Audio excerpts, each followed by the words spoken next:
Mbote na balandi surtout ya Aigle Soleil Télévision, chaîne à bino bolandaka mingi. Eza ya bino présentateur ya émission Oyo Christian Kalemba. Tout est comme d'habitude pour vous informer sur ce qui se passe en République démocratique du Congo avec la situation sécuritaire. Vous savez que non, en RDC actuellement, nous sommes butés à un problème sécuritaire avec la complicité notamment de certains Congolais qui ont des loyautés partagées.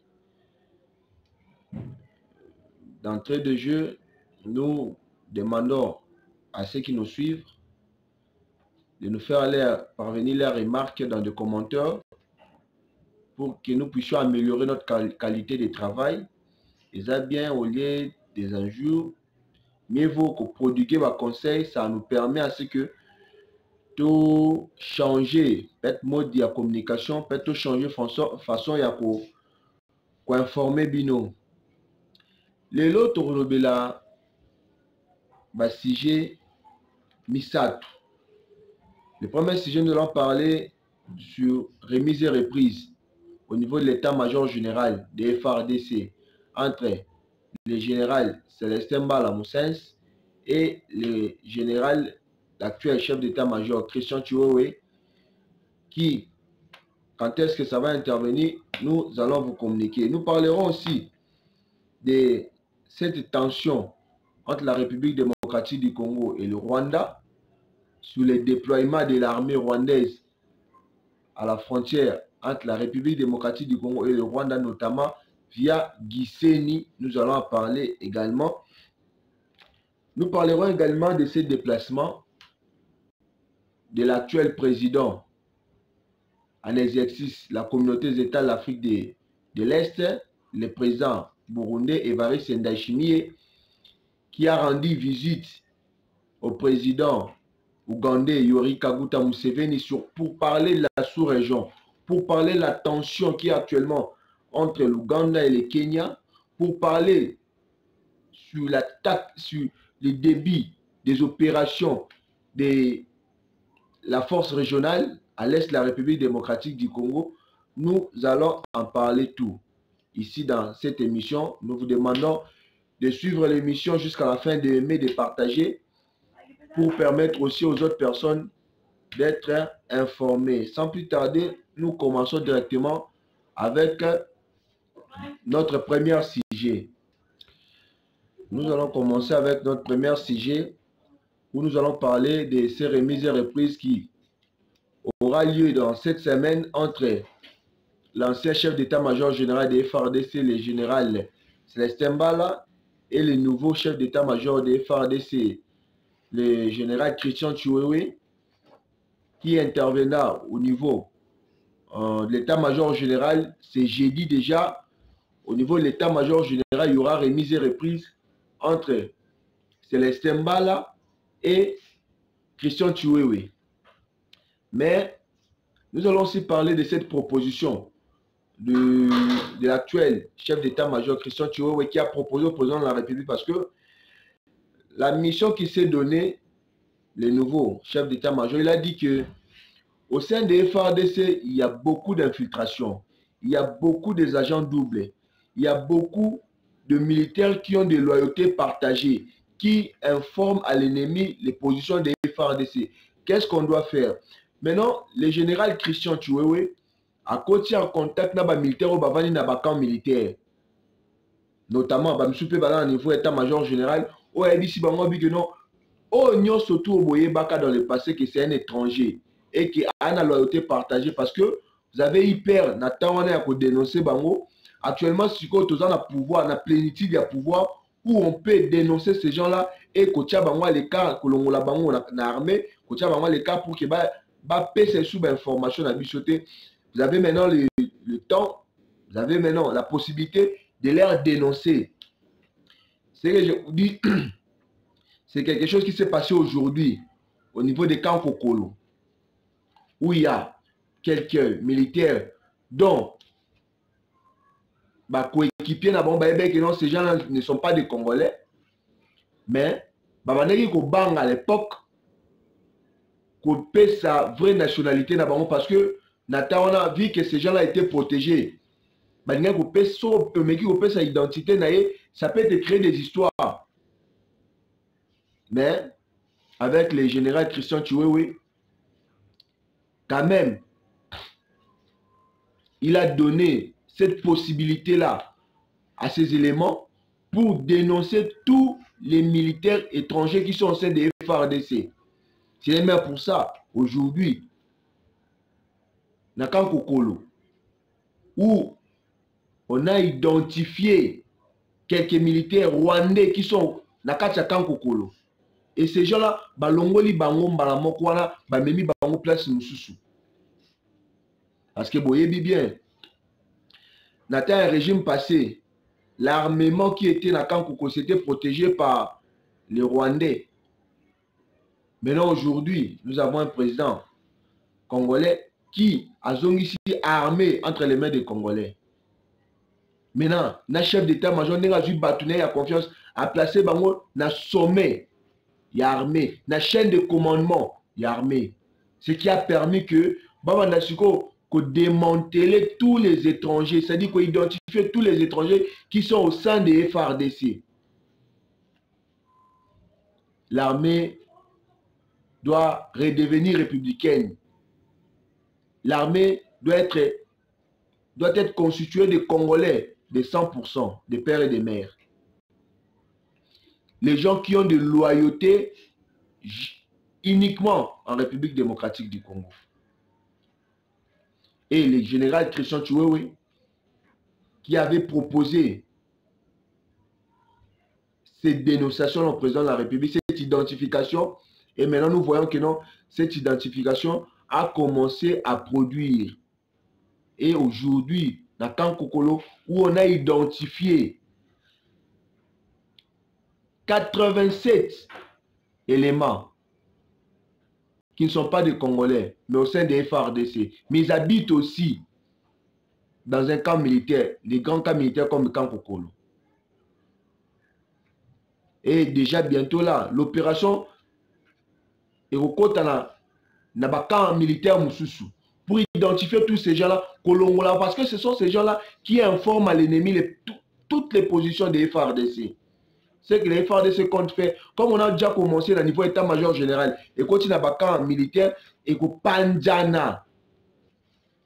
Et proposition sur le général Assali n'est pas président de la République, c'est au niveau chaîne de commandement, il y a FARDC. Ceux qui sont à l'est de la République démocratique du Congo, bah identifier bango pe, bah y a ba vraie nationalité na bango. Mais il y a même parmi ces gens-là, bateau travailler quand na bango, des ba ba vraie nationalité à Batouana. Et facilement, bah oui ko pe sango est pas nouveau chef d'état-major général pour que donc Batouana base à l'écarter. À maison à 100%, il y a ba Congolais, c'est quelque chose vraiment à féliciter. Nous allons aussi parler de ces déploiements de l'armée rwandaise qui est déployée à Gisenyi. Moi, dans l'émission passée, je vous avais parlé, le Rwanda, après avoir compris que Tshisekedi a stationné, c'est-à-dire a joué les 2 tiers de l'armée congolaise à Tchebango, na Goma, le Rwanda crée maintenant des diversions pour amener Tshisekedi de l'autre côté. Pendant que côté Rwanda Tshisekedi n'est même pas là-bas. Tshisekedi a concentré na Goma, a concentré na Rutshuru. Il y a vraiment une concentration à Tshisekedi, ça fait que non, les M23 qui pensaient progresser Rutshuru jusqu'à Goma, sous la possibilité de progresser, na démantèlement. Il y a bateau qui sont informés, qui sont facilités, contre la RDC, tellement qu'ils ont ça la malicieux. Depuis Batema la Bunagana, il n'y a plus moyen de bouger. Ils sont restés là statiques. Ils ne bougent plus.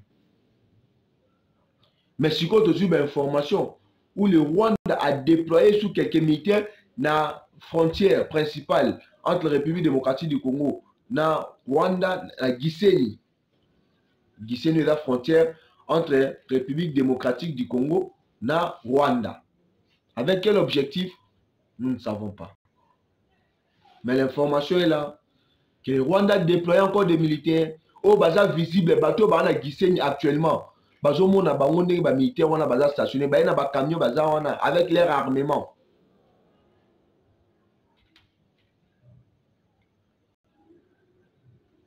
Nous parlerons aussi de ce que les M23 viennent de faire. Ils viennent d'installer des chefs de localité. Les chefs de localité de Shinda et de Mungo. Les deux chefs de localité viennent d'être installés par les M23 dans le territoire de Rutshuru. C'est aussi l'information. Nous parlerons également de la visite de l'actuel président de la communauté des États de l'Afrique de l'Est, le président Evariste Ndayishimiye, qui est actuellement président de l'EAC. Il a rendu visite au président ougandais Yoweri Kaguta Museveni pour parler de la sécurité dans la sous-région, notamment entre la République démocratique du Congo et le Rwanda, entre le Kenya et l'Ouganda. Ils ont aussi parlé des débits des opérations de la force régionale. Qu'est-ce qui bloque les débits des opérations de la force régionale? Vous savez, l'actuel président de l'EAC, Communauté des États de l'Afrique de l'Est, le président Evariste Ndayishimiye, qui entretient de très bonnes relations avec le président de la République démocratique du Congo, Félix Tshisekedi.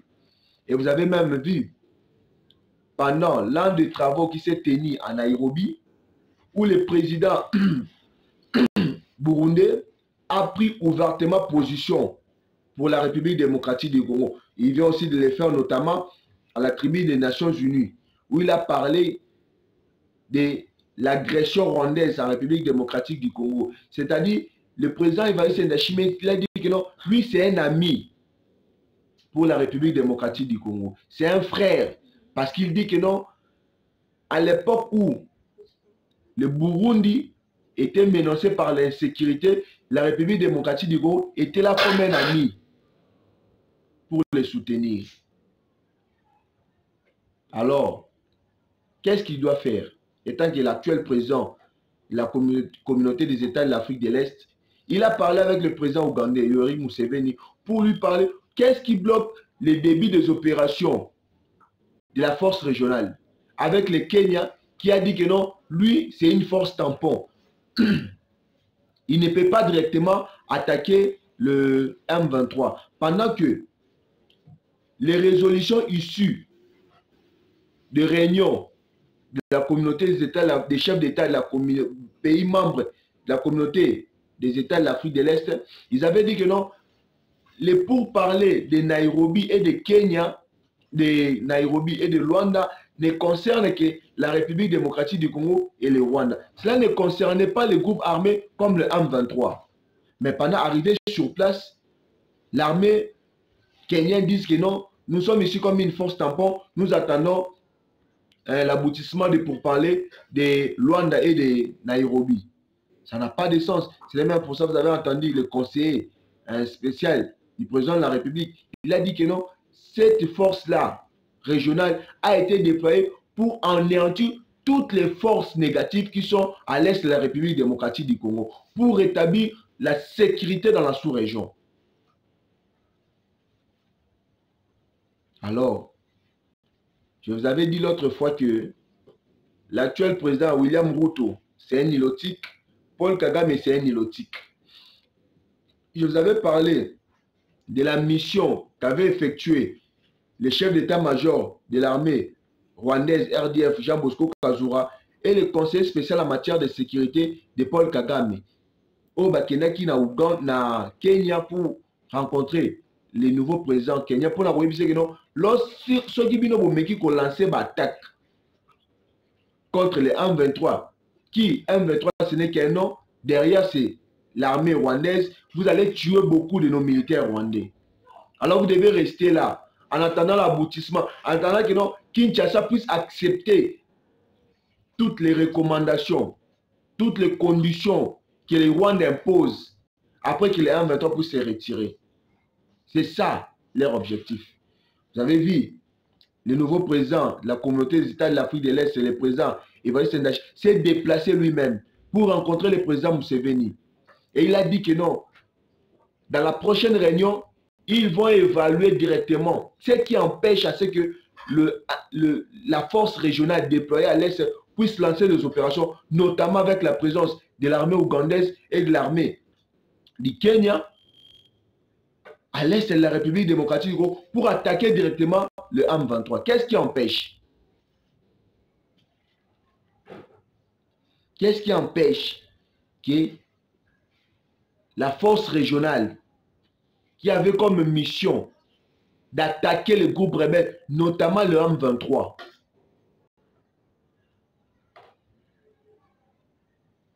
Les Nilotiques ont toujours eu leur souci de contrôler, de dominer l'Afrique. Alors, qu'est-ce qu'ils pensent à faire? Ils veulent se souder, créer une force entre eux et les Nilotiques, avec l'objectif notamment de chercher comment anéantir tous les pays. Alors, leur objectif était que non, nous devons d'abord commencer par le pays qui est au centre de l'Afrique. Et le pays qui est au centre, le plus grand pays, le pays le plus riche, c'est la République démocratique du Congo. C'est là que nous aurons de l'argent pour nous acheter des armes et anéantir toute l'Afrique. Que toute l'Afrique devienne sous la domination des Nilotiques. Et le président Evariste Ndayishimiye, après avoir vu ces grands complots, il s'est déplacé lui-même. D'ailleurs, il est aussi annoncé en République démocratique du Congo où il va rencontrer le président Félix Antoine Tshisekedi Tshilombo. Mon frère. Il va les rencontrer. Après avoir rencontré le président Museveni, il va encore rencontrer le président Tshisekedi pour parler sur la sécurité dans la sous-région. Pour parler comment les FARDC vont récupérer Bunagana. Félicitations à nos FARDC qui, à une grande surprise, nous avons vu les FARDC en train de monter des armes de longue portée. La vidéo, vous l'aurez à la fin, où nous voyons les FARDC en train de monter des armes et des mortiers parce qu'ils préparent un dernier assaut contre les M23. Avec ou sans l'aide de la force régionale, les FARDC sont déterminés à récupérer Bunagana. Et où est-ce que la FARDC va jouer Mindoukana? Tu as évité. Mais ce sont des mortiers, il y a 6 cas. Ils sont en train de monter ça. Comment on va relancer assaut Yasuka contre le M23 qui occupe actuellement Bunagana? Nous parlerons aussi dans notre prochaine édition du procès d'un groupe de rebelles qui ont cité les docteurs Mukwege comme étant fournisseurs des armes au groupe rebelle. Nous allons aussi en parler. Mais pour le moment, que la peur quitte vos âmes et que Dieu bénisse la République démocratique du Congo. Merci.